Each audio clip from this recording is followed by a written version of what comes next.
Hello, I'm Lexi, and this is what you should know.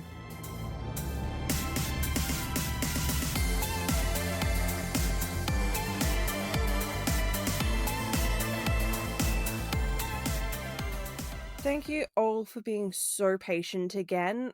When I get a migraine, I get knocked out harder than I can actually really explain. Oof, no thank you. But I was determined to get this episode out this week, and as a treat, rather than breaking this down into what could have easily been 2 parts, I'm going to do it as one. So strap in, because this week I have something truly grim for you. Someone who has a gross level of fame for what they did, and thankfully someone who is now dead. If you haven't read the title and do what I do, which is blindly hit play, this is what you should know about the backpack killer, Ivan Milat. Stephen Milat was 32 when he met his wife, Australian-born Margaret. She was only 14, but romance bloomed and they were married 2 years later. I honestly use the term romance sarcastically because she wasn't even half of his age, and the relationship was quite tumultuous. Almost from the beginning of that relationship, Margaret started having children. 2 had died before birth, but by the end of it, she had 14 children. Ivan was born on the 27th of December 1944 at Crown Street Women's Hospital, the 5th child born. The family then lived in a weatherboard cottage with a dirt floor in Bosley Park. Stephen would work 10-hour days to support his family, and due to his intense alcoholism, loud and vicious arguments between him and his wife would consistently break out. Due to their living situation, there was never an escape from the yelling and physical assault Margaret would endure. One of their sons, Boris, would recall his mother being struck at least once a week by his father. However, when it came to disciplining the children, Margaret would have a fiery temper of her own.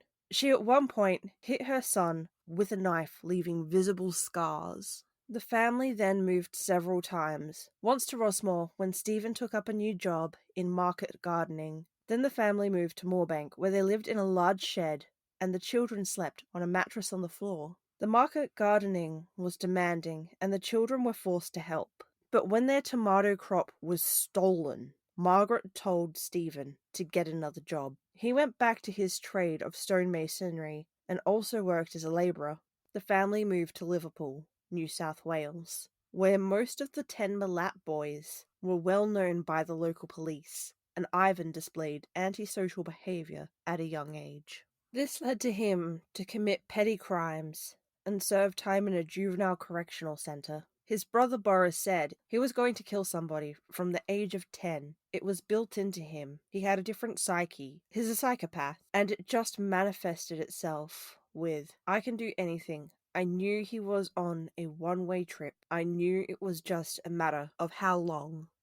In 1964, he was sentenced to 18 months for break and enter, and 1 month later he was released and was arrested for driving a stolen car and sentenced to 2 years hard labour. In September of 1967, aged 22, he would be sentenced to 3 years for theft. But this would be the shallow end of his crimes. As we get deeper into this case, you will find out that Ivan Milat is well and truly a monster.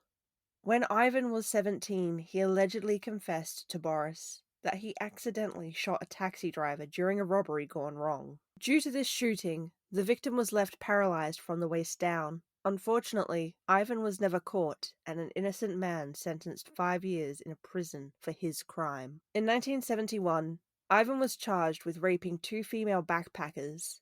However, due to the sloppiness of the prosecutor's evidence, he was acquitted.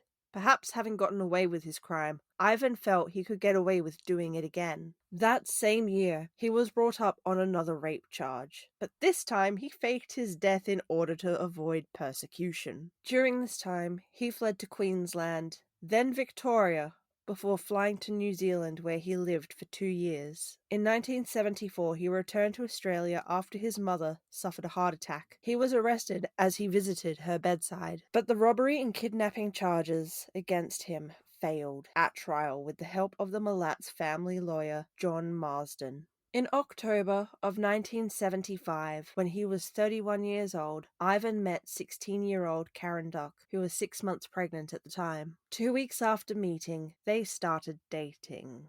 During their time together, Ivan started to work for the Department of Main Roads, where his supervisors would describe him as an ideal employee. Karen noticed during this time he would spend a lot of time driving through the Belangolo State Forest. On 4 separate occasions, he took Karen and her son to the forest, on the last trip killing 2 kangaroos, one of which he slit the throat of. In 1984, Karen and Ivan married, but this marriage would not last long, as in early 1987 she left him, and they divorced in 1989. Karen did not see him again after they separated, and later described him as gun crazy. The first known backpacking couple taken by Ivan was 19-year-olds James Gibson and Deborah Everest. Unlike typical backpackers, they were Australians and enjoyed the benefit of local knowledge. They had no language problems and had friends and family to call on, and they knew their way around. It was the day before New Year's Eve when Deborah and James set off from Sydney towards Albury, near the border of New South Wales and Victoria, for an alternative lifestyle festival. They had planned on meeting friends there but never arrived, and when neither made contact with family, in the weeks after, their relatives filed a missing persons report. However, nothing was really done, as the police were not immediately concerned. It wasn't until October of 1993, 4 years after their disappearance, their remains were found in Belangolo State Forest, which is close to Sydney. Their bodies were badly decomposed. Despite the environmental damage on the clothing, James Gibson's zipper was still intact. It was open, but the button was still fastened. The post-mortem examinations revealed paralyzing spinal wounds on James and that Deborah had been savagely beaten and stabbed. The next unfortunate soul was Simone, who was known as Simmy by friends and family. She was a young, adventurous girl who was truly full of life. She was last seen in Liverpool, west of Sydney, hitchhiking south. This beautiful, confident and seasoned traveller, who had seen much of the world, ended her days in a lonely forest, being hunted by a violent maniac. When Simone failed to meet her mother at the airport just 4 days later, her father raised an alarm with the German police, but was simply told that people disappeared and reappeared all the time. During a search for more remains after the initial discovery, a skull was found with a compactomat headband wrapped around it. It was through her dental records that these set of remains were identified as Simone. In Germany, tragically, her parents heard the news of their daughter being found in the worst possible way, on the radio. They contacted the German police for confirmation, and even though Australian authorities had told them of the discovery, the police did not confirm the identification until more than 2 weeks after Simone's remains had been flown home and buried.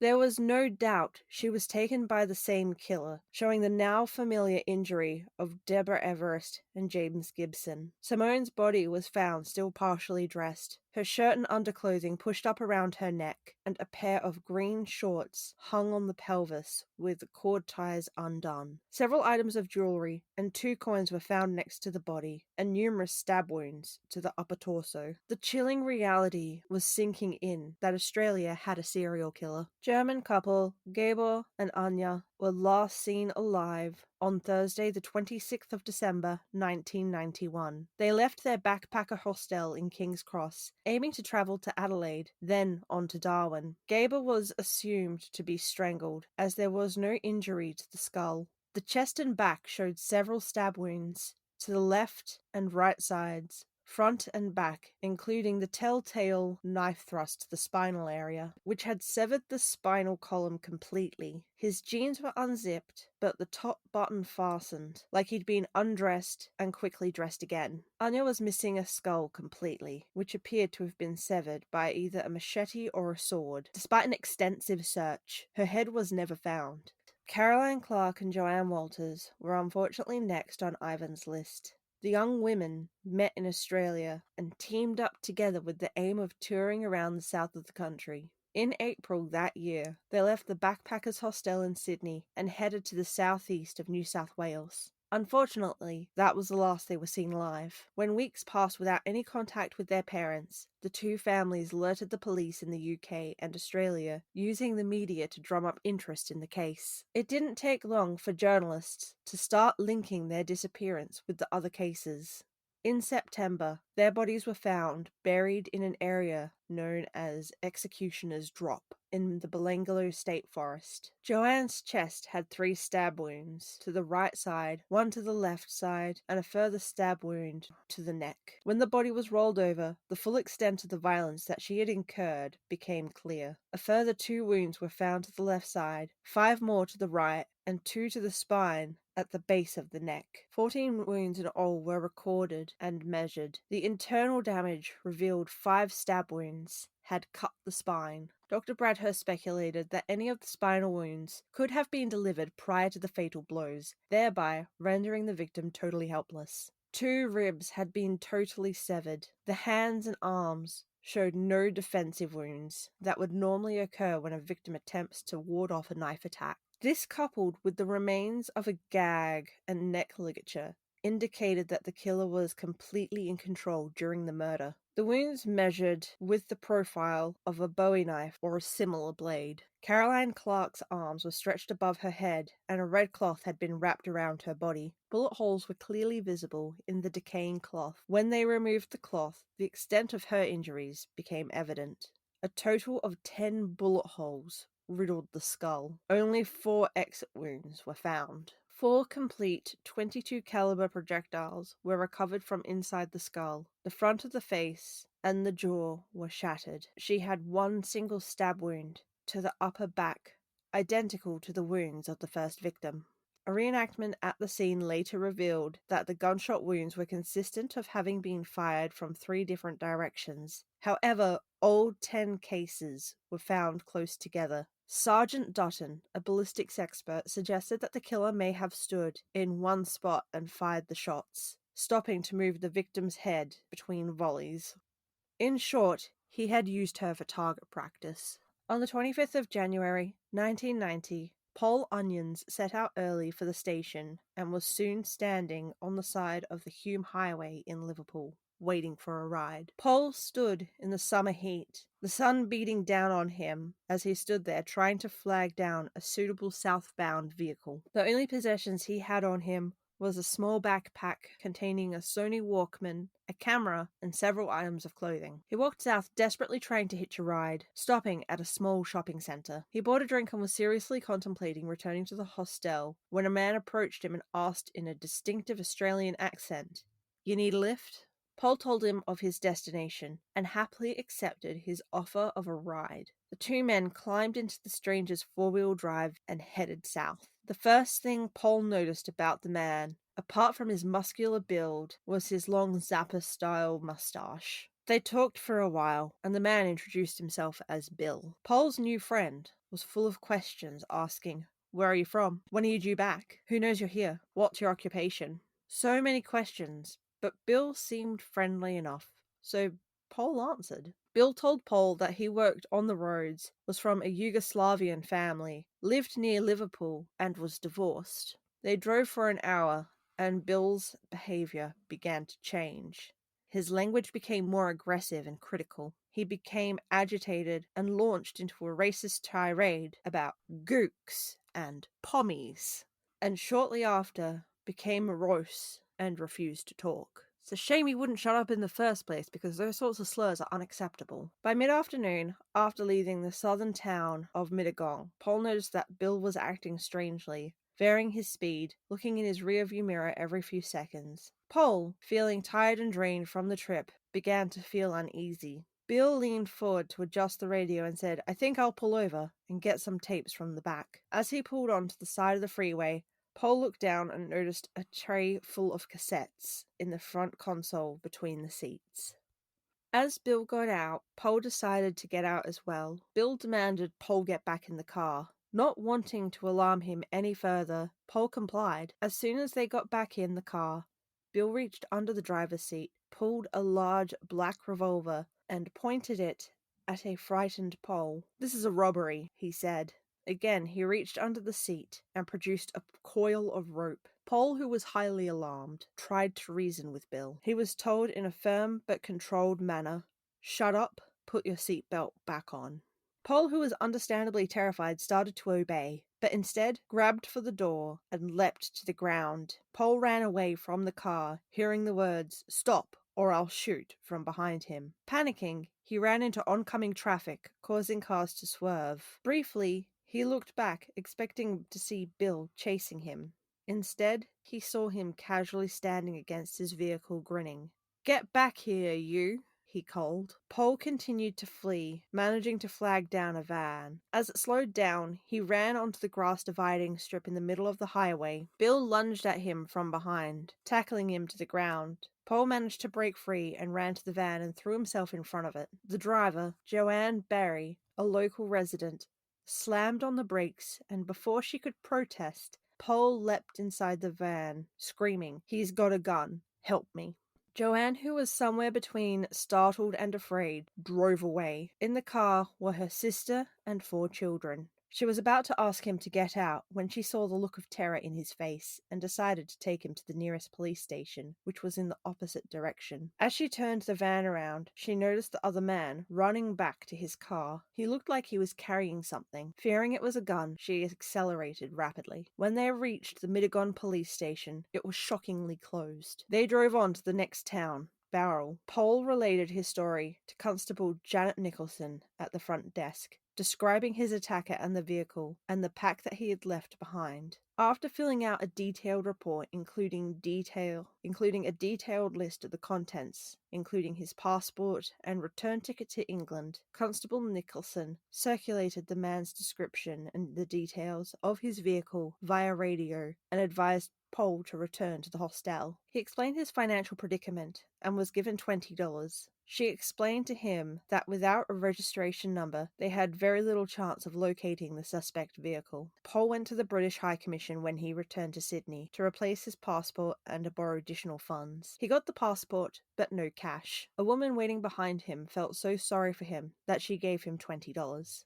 He was honestly amazed at her generosity. After eventually returning home, Paul attempted to settle back into his normal life, but over the next year had trouble sleeping and developed a string of mysterious illnesses, likely due to the unresolved trauma from that event. Several years later, Paul learned of the discovery of the bodies near where he was attacked. The thought terrified him as he relived the incident in his mind, realizing that he had been lucky enough to escape with his life. It is widely believed that there are more victims whose bodies have never been found, and it has come out in many threads on Reddit, the instances where people have encountered Ivan only later to realize how lucky they were to get away. On the popular website, user Odd Neighbor posted, "Not me, my mum. She used to serve Malat regularly at the roadhouse she worked in. He was an active serial killer at that stage. A few things she said. He was a mega racist and used to buy $5 of fuel twice a day,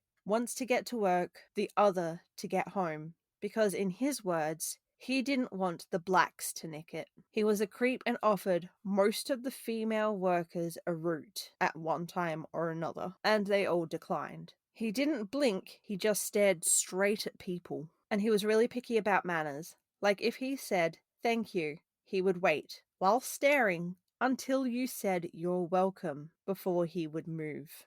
So to address that post, yeah, look, dude's creepy on so many levels and unsettling. I don't think the poster's mother was in any real danger, or at least I really hope not. But doesn't that just make your skin crawl? The next post I found on there was from Extension Permission 72, where they recounted their encounter by writing, "In 1989, a few of my mates were 19. We went camping in a state national park in Australia. On our first day there, despite the entire campgrounds being vacant, this bloke comes in and sets up camp right next to us with a tiny patch of bush between. Being the middle of winter, the place was deserted. As the morning began, he started asking the three of us if we wanted him to take us up to the abandoned gold mine that afternoon. Two of the three of us had made the trek numerous times, but didn't bother saying anything, and were non-committal.